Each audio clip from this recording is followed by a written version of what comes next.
Hey guys, what is going on? Sharp Thinking here. So I wanted to do a conclusive analysis video on the Sebenza 21. So I've been carrying Sebenzas for over a year now, I think since I got my first one. And I've now gathered enough data to be able to do a conclusive analysis video on it. A conclusive analysis video, in my mind, is only to be done on a knife that I deem worthy of it. So that's something that I keep in the collection. I carry, let's say, at least a couple times a week. Not like religiously, but you know what I'm saying. Like, it's not nothing for me to select a knife for a conclusive analysis video. I really have to gather some data on it. Now this one, unfortunately, I've not put a lot of use on. I'm a student. I don't know if you guys realize that, but I'm no longer working where I can cut up a bunch of boxes and do all that. So this version specifically has not seen a ton of use. However, I have owned 3 over the past couple of years, or past year, sorry. Yeah, so most of my use was on the Knife Art exclusive with the full carbon fiber. I like that version a lot. This version I think is my favorite, thus the reason why it's the only one I have left. I guess I'll talk about that now because I'm already talking about it. So I had a micarta inlay. That one would have been my favorite. I just don't like micarta that much. It feels like, how would I put it? Someone spilled juice on like a surface and like didn't clean it up. It's just a little sticky and like weird. I don't know. It feels wet and like just sticky, and I do not like that at all. So I just ended up keeping this. At one point, I intended to get like one of the burl wood inlays or a carbon fiber inlay, but the CF inlay has a satin blade, and I like stonewash. So I believe that's also the case with the wood inlays. I think they all have satin blades, unless you get Damascus, which not really my thing. So let's do a size comparison. Here it is against the Benchmade Anthem. Here it is against the Hinderer Sebenza or the FireTac. Very similar knife.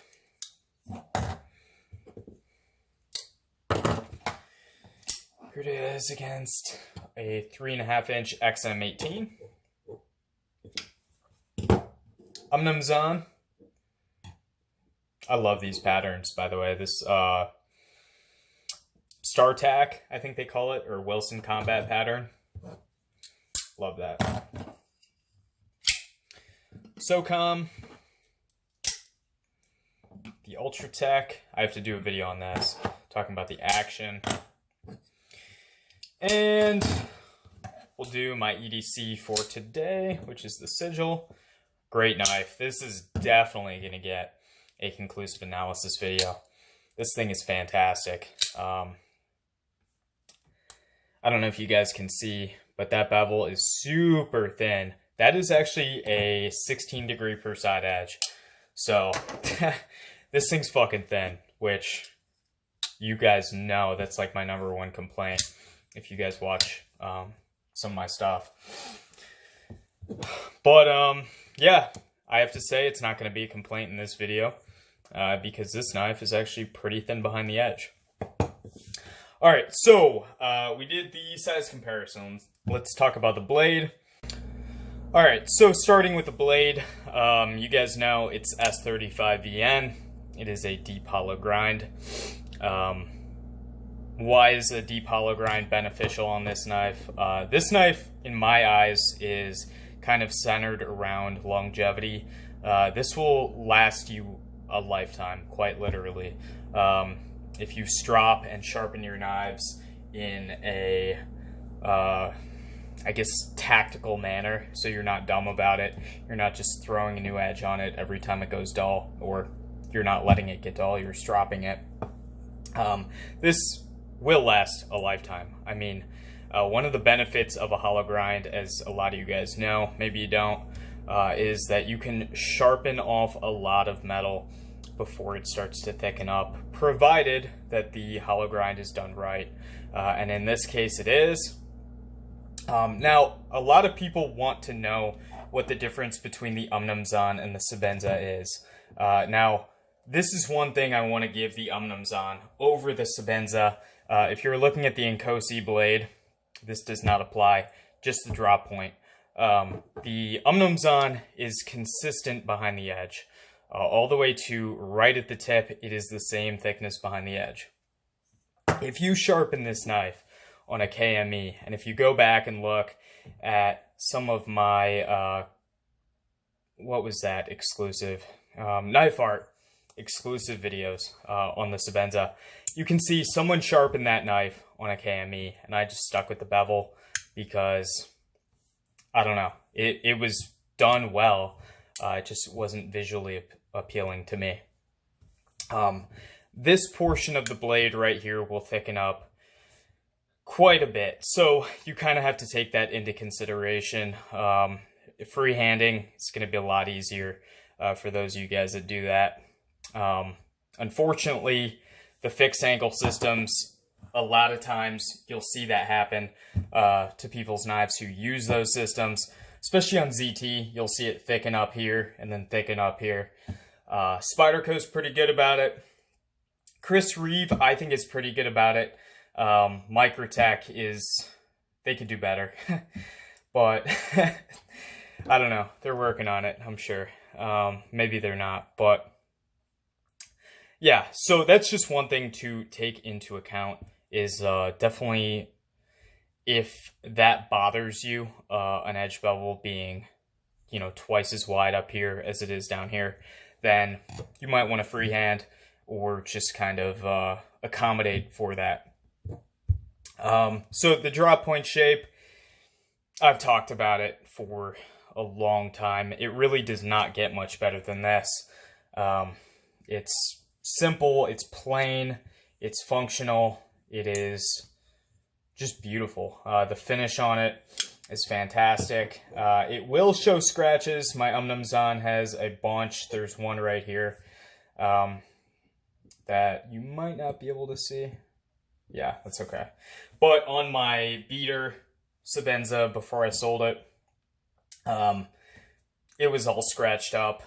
When you cut against metal, it'll happen. Cardboard won't really do it, but it will happen. But overall, I think it's a great finish. In fact, I got a knife in today, this guy, and I wish it was just a full stone wash because this satin is going to get beat the fuck up if you really, really use this knife. It's a Brad Souther Tolk, by the way. The reason I have it on the table is we're going to talk about locks in a minute. But crown spine, I know Nero Knives, Vinny, loves a crown spine. I don't really care. It doesn't make a difference. Visually, I do like it, but I also like the slight chamfer that the Untitled has. I think that's also a very nice touch to that knife. What else? Let's talk about the steel S35VN. 59 to 60, or yeah, 59 to 60. It used to be 58 to 59. Check the date of birth card. This one is a 2018, so it's 59 to 60. I think 2014, 2015 is when they changed. They bumped it up one Rockwell point. And from Rockwell testing done by various guys in the community, you know who they are, Kurt, Steve, Kenny, well, they do edge testing. Love them knives, all those guys. These knives tend to hit 60 when advertised 59 to 60. And they tend to hit 59 when advertised 58 to 59. So good sign there. Wet ground, so no burning of the steel, and that is why S35VN from Chris Reeve will outperform most other makers and manufacturers. A while ago I did a video where I cut with a hinderer in S35 Gen 4, of course, and one of these guys. I think it was my original Zahn. So this is an older Zahn, you can tell. The Wilson Combats now have Idaho made right up here instead of in this little spot. This guy is 58 to 59. I cut with not this Zahn, but my old Zahn, a bunch of rope and compared it to a hinderer. I'm now almost positive that the reason why the Zahn outcut the hinderer is just due to, one, geometry, that's going to play a huge role, and the heat treat.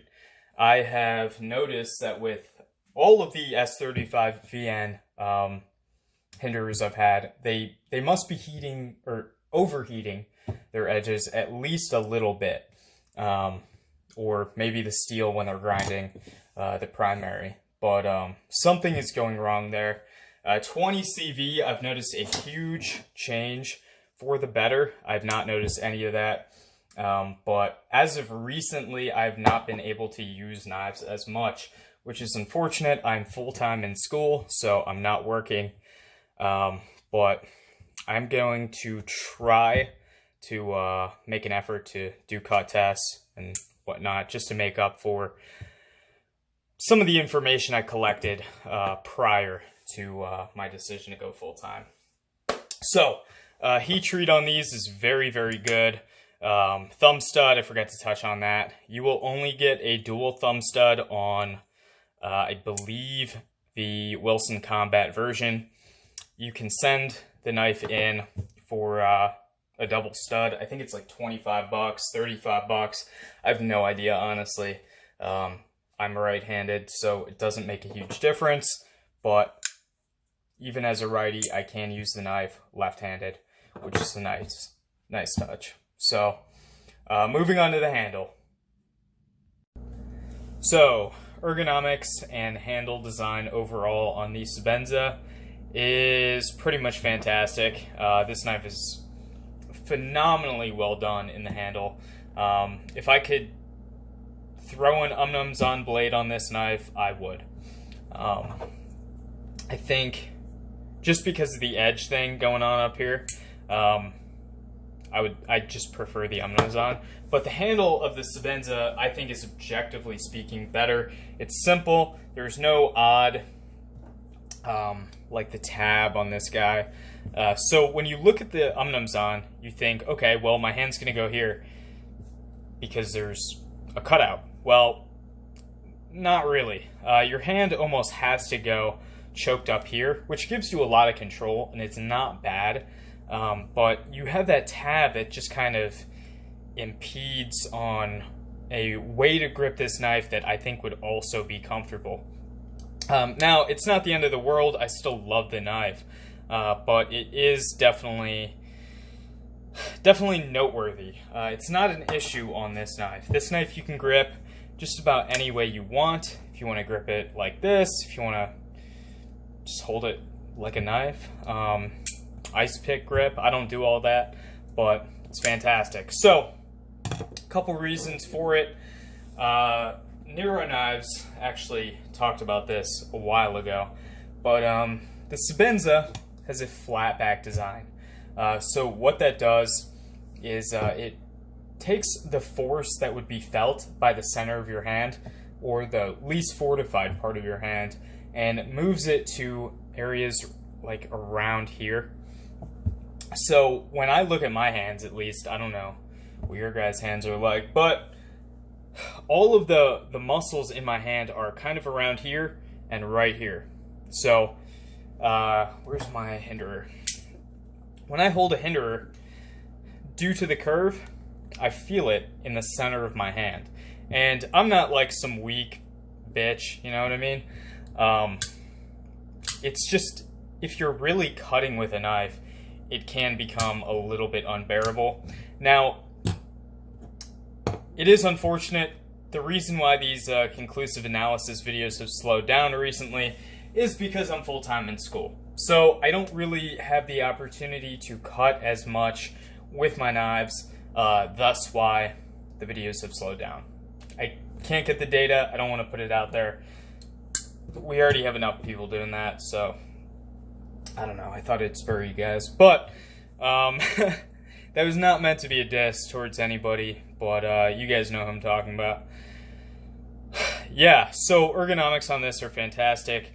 In fact, it's actually not a flat back design like on the LUDT or the Umnumzan. So this is a true flat handle. On the Sebenza, however, I'm going to see if I can demonstrate this with a straight edge. You can see that there is a little arc in the back of the handle. So here and here are actually higher than the center. So it kind of guarantees that it's not going to be making contact with the most sensitive part of your hand. Now, another complaint I have against Hinderer, and this is not a shitting on Hinderer video. I love their knives, obviously. The clip on the Sebenza dodges another ergonomic issue, which is, okay, so we've completely eliminated the fact that force on the center of the palm from the handle could be problematic. What about the clip? So when I shift my hand, so if I want it to put pressure on the center of my hand, I grab the knife and I hold it like this. Well, by turning it this way, I've now reduced it by quite a bit, and now it's kind of more on the thicker, beefier parts of my hand. Well, now that clip has shifted into the center of my palm. So you can see on the Hinderer, it just goes straight up, doesn't flatten out or anything. Not the case on the Sebenza. So it does flatten out, and due to that, reduces the felt, or not the felt, pain. It's not painful.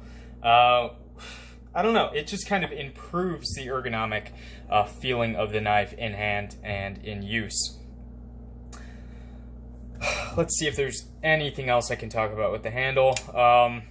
Normally it comes with the lanyard. I don't do that. So it's got this little thing in there that came with the knife. Yeah, handle's great. Clip is fantastic. So just to touch on that, you guys know it's a standard CRK clip, same one that's on the Umnumzan. These are fantastic clips, so they retain extremely well. They have the secondary hump, perfect. It, I mean, it just retains well. It doesn't look super obvious in any pants I wear. Well, this one's a little bit newer, so you can see it's got that matte titanium finish. This guy, kind of shinier. If I can get it to focus, yeah, you can see. But, I mean, the knife is, I don't know, I think it's from 2014. So it's got to be, I don't know, whatever. It's old. Yeah, so handle is fantastic. Thumb stud access is great. I know a lot of guys are not happy that you can't flick these, but you actually can. I just don't do it because I kind of like the hydraulic feeling of this knife. Now, the lock on this, yeah, we'll talk about the lock. So this might be the best example of a titanium frame lock available in any price range. This lock is phenomenal. So a couple of years ago, I think it was maybe around 2010, people started to demand that knives come with steel inserts. That's great, and I was one of those guys too, you know, for the money, blah, blah, blah, it should come with this feature. You can execute things so perfectly that you don't need an extra feature, and that's kind of what happened here. They set the standard for the titanium frame lock. And I mean, Chris Reeve invented the titanium frame lock.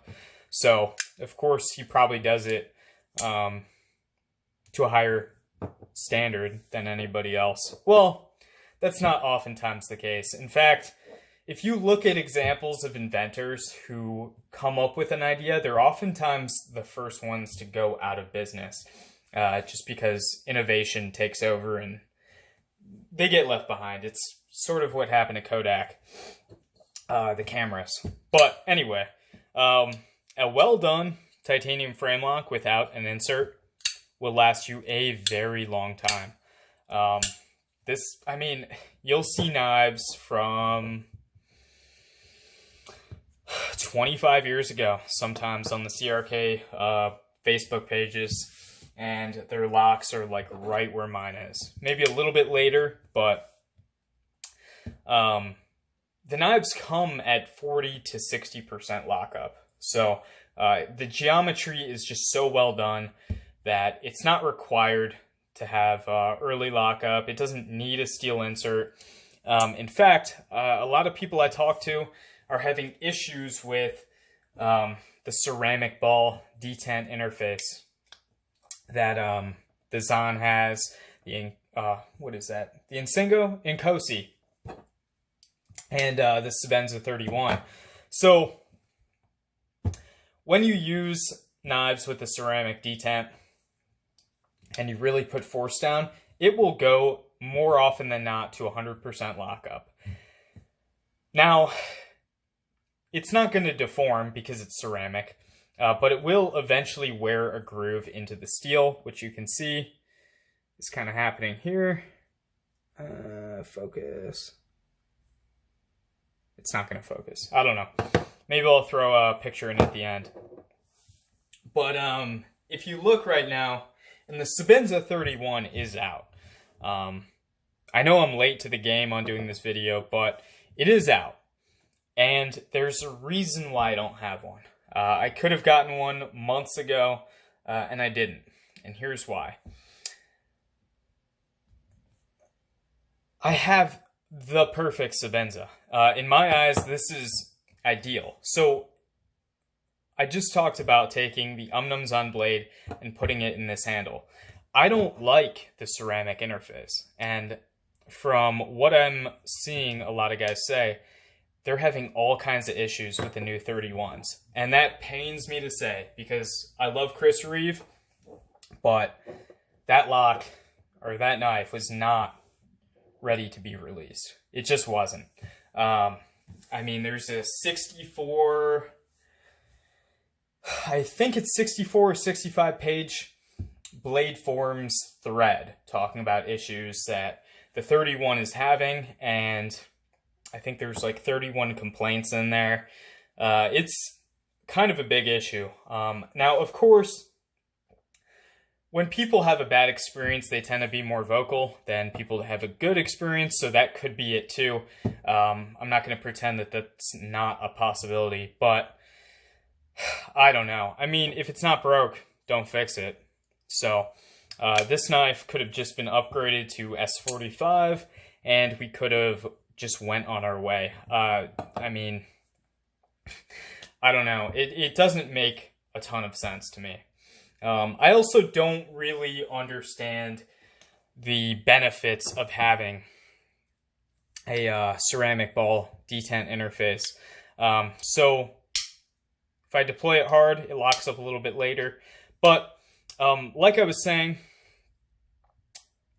it wears a groove across the blade. So that means one day, when this lock goes to 100%, and I've had Zahns that locked up later than this one. This is actually the earliest one I've ever seen. Once it moves to the other side of the blade, you have to replace the blade instead of the lock. Which, I mean, the benefit to a steel insert is, okay, well, say this knife moves to 100% lockup, and I send it into Rick, and you know, it's not a big deal. He unscrews this, puts a new one in, makes sure everything is fine, and then sends it back. With this, it's just a little ceramic detent, but it's not the part that wears out. What wears out is the blade. That's what I don't understand. And if someone understands, please let me know. But I do not personally understand. Now, another thing is, well, I don't want to go on a rant, but yeah, that's enough of that. The lock is good to go. It's not going to wear out in your lifetime. This knife is so geared towards longevity that I'm 90% positive if I don't sell this, which I'm probably not ever going to, I could hand this down to my kids. They don't wear out. You can sharpen them. The locks are good. It's just, you're good to go. So transitioning into the warranty. Their warranty is fantastic. They're the only production company I know of that will literally refinish a knife for you. I don't know of any others. If there are, please comment below. But for right now, I think it's just CRK. Reblades, they do offer, I think they're 185, 165, something like that. They will re-blast the titanium. Like I said earlier, you can send it in to get a new stud or a dual stud. So if you're looking at the base model or the inlay model of the Sebenza, it's only going to come with one stud. So the base model comes with a blue stud. Most of the inlay models come with this kind of just silver stud, I guess. But yeah, you can send it in to get dual studs. What else? Oh, that reminds me. So Ergonomics on the inlay models are going to be the best. I did own a micarta inlay. Fantastic knife. I just don't like micarta. So I wanted to go with like a wood or carbon. I think that would be pretty cool. But yeah, I don't know. This knife is definitely not for everybody. If you need a lot of features and a lot of things going on a knife, like you need ceramic ball detents, you need a, this and that, this knife is more than likely not going to be for you. If you just need a knife that's a tool that will last until you're dead, this is going to be a great option. It might not look pretty after 25 years of carry, but I can guarantee you that provided you don't break the knife, break the blade, do anything dumb with it, it'll serve you well. I mean, I think people are kind of waking up to that, and I think due to some of the other production companies raising their prices, people are kind of wandering into the Chris Reeve market that maybe normally wouldn't. So Spyderco, when I was a kid, when I was like 15, a military was about $150, a little bit less. Now they're about $200. So when you look at a $200 military, and even the Sprints on the secondary could be $220, $250. And then you see a large Sebenza 21 for $300 on the secondary market. That's still going to have the warranty, still going to have everything functional, looks good. You're buying from a seller that has vouches. It's kind of a no-brainer in my opinion. I know a lot of the PM2 guys will disagree, but I don't know. I see people pay $260 for a PM2, and then I'll see one of these, not in this configuration, but in the standard flat titanium, go for like $325, and it's just like, what? Like, how did you go with the PM2? But it's everybody's own prerogative, what they buy and what they want, so it doesn't bother me too much. But yeah, that is my conclusive analysis. I doubt I will ever be without a Sebenza. I really, really love this knife. Again, in terms of the blade itself, this guy wins out by just a little bit. but handle, this guy smokes the Zon. Just my opinion. Don't get too heated. I love them both. I love Chris Reeve knives overall. I'm gonna have to probably check out a Inkosi and Insingo Sebenza pretty soon. But thank you all so much for watching. If you've made it to this point, I appreciate you. And yeah, hope you all have a good October. And yeah, see you in the next vid.